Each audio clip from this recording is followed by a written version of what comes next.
female artists who are put on these huge pedestals scares the living daylights out of me, honestly. Singer-songwriter Raye has had the kind of year other artists can only dream of. After leaving her label and going independent, she's won 6 Brit Awards. I can only describe it as a miracle. And is the first woman to have won Songwriter of the Year. Her debut studio album, My 21st Century Blues, was a critical and commercial hit, and it cemented her as one of the top artists in the game right now. BBC 100 Women spoke to her about the pressures of social media, being a woman in the industry, and going independent.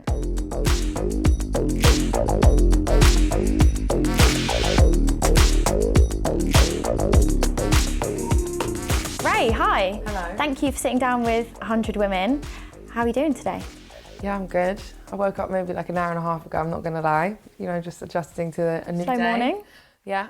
So let's reflect on your year a bit. One of the standout moments for you probably was the Brit Awards, where you broke a lot of records. You won 6 out of the 7 categories you were nominated for. You were the first female songwriter to win Best Songwriter. How did that feel? Like, I've recorded it on the telly, I still haven't watched it back, so I'm looking forward to, like, I finished work on the 12th of December. When I finish, I'm gonna like sit down and like watch it. But it was just kind of very surreal, out of body experience, and it kept getting more and more like, wait, what? It was so disorientating and amazing. It was, yeah. So it was a huge year for you. Also a huge year for women in music, I would say. Like, a lot of the top charts at the moment are filled by women, like Yeah. Chapel Roan, Sabrina Carpenter, Yes, new names coming through. yes. How does that feel? Why do you think this is happening now? Women are great.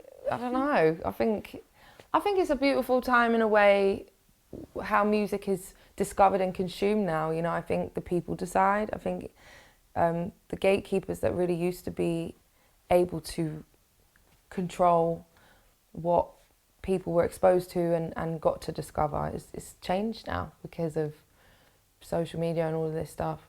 So I think it's a really beautiful thing in that great art is finding its way to the surface. Also, a song never dies. Like, it can come to the surface at any time. Do you know what I mean? It's kind of like a new time, and I guess people are seeing these incredible women doing incredible things and being like, this slaps. Like, It kind of levels the playing field as well, like you said, because the people get to decide what does well. the people, yeah, people decide. Do you know what I mean? I think there's a real thing you can get kind of wrapped up into, which, you know, labels can't help but encourage, like, find the hit, find the hit, find the hit, find the hit, find the hit. You know, and it's like, what even is that? And then before long, you're making music not for you. You're making it to try and chase what those people want, you know, and you lose your way. But I think it's a beautiful thing that when you're an artist making art that you're proud of and you're like, yeah, this is me. Like, this feels, I love this. This is right. This is from me, you know. It's just a great feeling, yeah. You've spoken a bit before about that and how, you know, you signed to Polydor in 2014? Yeah. Polydor Records? Yeah. And you've spoken a bit about how you felt you kind of had to fit this certain mould, or you felt they were pushing you in a direction. What do you think they were trying to aim for with that? Well, I think kind of there's like a formula of like dance pop, whereas like a woman making dance music, you would need to be attached to like a DJ, and then you would have, I think the idea was I'd have some hits with DJs, then I can swap the names around. It could be me featuring a DJ, and then all of a sudden I'll be allowed to release a song without a DJ. I think that was the formula they was trying to go for with me. And how did you feel when that was kind of put onto you? Well, I just got on with it, didn't I? Yeah. I think, it's hard to summarise 7 years in like one question, do you know what I mean? Because it was a wild roller coaster of a journey. But, you know, I think the position I'm in now, and I think having gone through everything I went through then, you know, I've learnt so much about what I'll never ever put myself through again, do you know what I mean? And I think integrity to your art and like loving it and believing in it is paramount.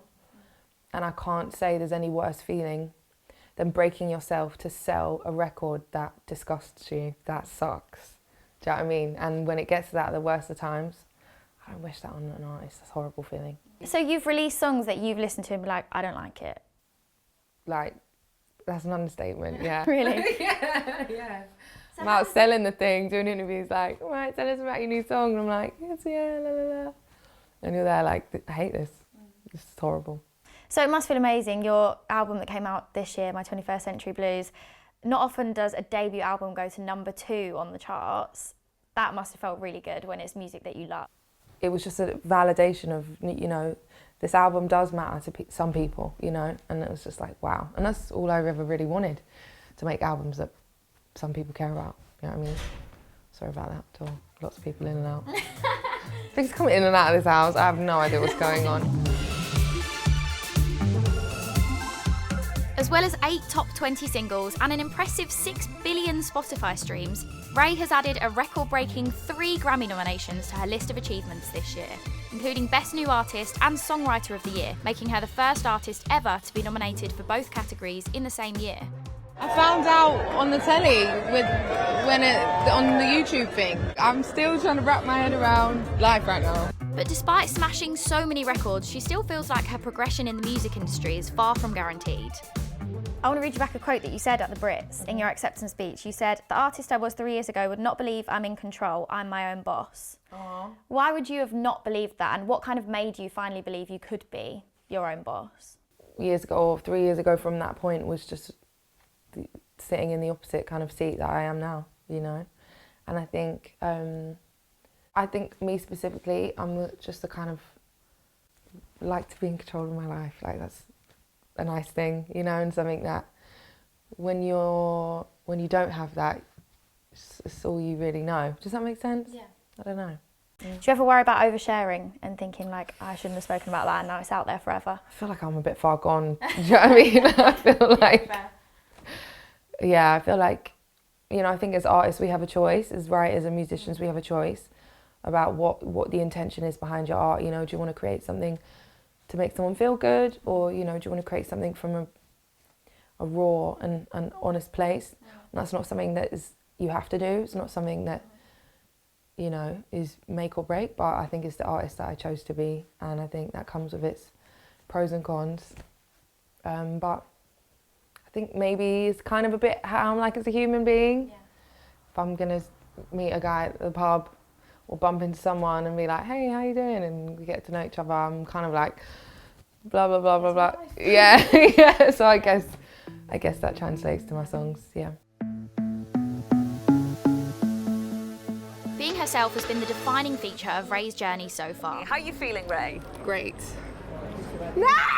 Why did I wink at the camera? And while she still has career dreams, including breaking the US and possibly opening a jazz bar in London, she's also worried about the challenges that level of fame brings. So the theme of this year's BBC 100 Women is resilience. If you have a look back at your career and your life, what do you think you've learnt about resilience over the course of your career? Or what, you know, it's difficult times in your life where you've had to just overcome stuff. Is the key word when pursuing a career in music. You just have to have bags of it. Yeah, I think, you know, also allowing yourself to feel, mourn, be upset, feel how you feel, but then bounce back, you know. There's a lot of times you could find yourself being like, well, after this experience or this or that, I'm going to give up, but it's about just picking yourself back up and going for it, you know. But yeah, I think artists have to have, especially women, I think you have to have a lot of that. Do you feel like you've had to kind of prove yourself more as a woman then in the industry, and or just be held to a higher standard of like regulating your emotions? I mean, there's definitely a double standard, I'd say. If a guy was to do something, you know, they're having a bad day and they push the paparazzi back or whatever, it'd be like, you know, oh, he was having a hard day, do you know what I mean? Does that like stop you sometimes from doing or saying things and you're like, oh, girl, it might go viral, I might, you know, be standard? Honestly, I don't. I'm really I'm at a place where it's like I've achieved some insane things, but I'm still like relatively new or undiscovered in terms of like the world, do you know what I mean? So where it's like these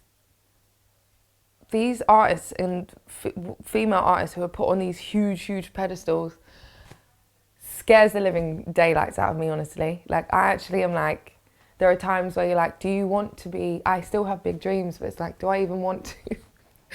It's really scary, I think. I think it's actually quite scary. So it puts you off kind of reaching those levels of... Oh yeah, it's terrifying. What is it you're scared of then? Just when that level of judgment just like becomes like so micro, and you just have to always be this perfect thing or this well-spoken, polite, good, do you know what I mean, all the time, which no human is. That's just not real life, do you know what I mean? Just being judged on that scale terrifies me. Well, we've already just had an album from you. You've written about all sorts of things in that. What can we expect next from you? Next, I need time to make a second album. I feel like in my head the bar is really high. I think it's going to take a long time. You got a lot of records to smash. Girl, like, I'm like, this is overwhelming, amazing reaction to my first body of work, but the bar is like, yeah, so in a long way in the future, actually, I was thinking about this day, I really would love to open a jazz club, you know, in South London, and like be there 5 days a week and just have Are you performing there? Yeah, maybe like I'll sing like once a week. Nice.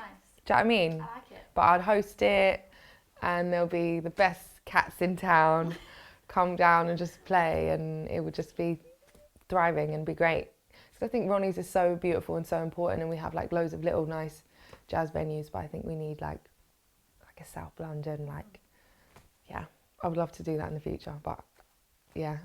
I need to make a couple more albums first, build my repertoire a bit more, like, you know, and yeah, but I would really love that. Yeah. Don't know if I told you that, but yeah. I like it. Future I'll be dreams. there. Yeah. I'll be there. Ray, thank you so much for Thank speaking you. to 100 Women. Thank you so much for having me.